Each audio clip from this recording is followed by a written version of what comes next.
It can't, in the space of an hour, cover all the important subjects.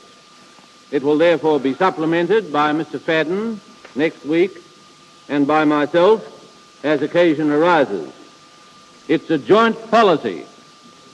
Further, just as we've acted jointly in opposition, so we now tell you that we shall set up a combined government if you elect us. A policy speech is not just a list of promises, though many people who cry out, "What's your policy?" seem to think so.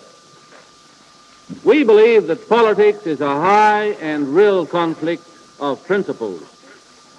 It's in this spirit that we approach the most important political contest of our time. At the last election, we had just emerged successfully from the greatest war in history. Our people were unwilling to displace from office those who had conducted government during the last 3.5 years of that struggle and returned them with a substantial majority. The government misinterpreted the vote as an instruction not to preserve the liberties of the subject, but to curtail them, not to encourage the restoration of normal competitive enterprise, but to set up the socialist state. It will be for you to say whether you approve of this interpretation. When we speak of socialism, we no longer speak of a theoretical or far-distant goal. Our opponents mean business to the limits that the constitutional division of powers will permit, indeed, without limit, if their platform plank of giving all power to the Commonwealth Parliament obtains public approval. They have determined upon socialism in our time. Since the general election, without mandate, in defiance, in the case of banking, of the most overwhelming indications of public opinion, they've moved further along the road to the all-powerful state than all the previous Australian Labor governments added together. Since 1946, we've had the Bank Nationalisation Act, taking over of more airways, government shipping, broadcasting control, television and frequency modulation monopoly, the announcement of nationalised medicine, advances without interest of something over $4 million to Trans-Australia Airlines.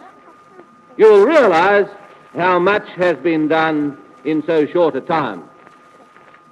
This, ladies and gentlemen, is our great year of decisions.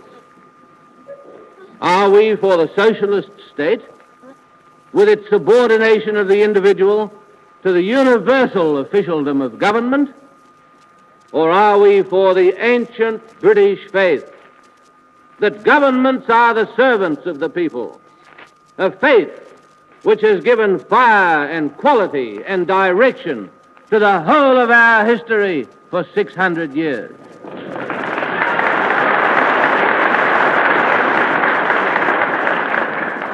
Sir, this question can't be avoided. In 1946, you could vote Labour, reasonably supposing that it was a party of reform and not of socialisation. In 1949, it's clear that a Labour vote is for the socialist objective and for nothing else. The Canberra socialists have recently begun to claim that their objective, the socialisation of industry, production, distribution and exchange, doesn't mean what it says. As in all their literature, that objective has been printed without qualification as the sole objective of the Labour Party for 28 years, ever since 1921, when it was adopted and hailed by Labour leaders as the splendid product of the teachings of Karl Marx. This recent claim is a singular confession of deceit. For 21 years, you thought we meant what we said. We now tell you we didn't. And so they've trotted out what they call the Blackburn interpretation, which failed to get the prescribed majority at the Labour conference of 1921 and has in consequence, unless some pamphlet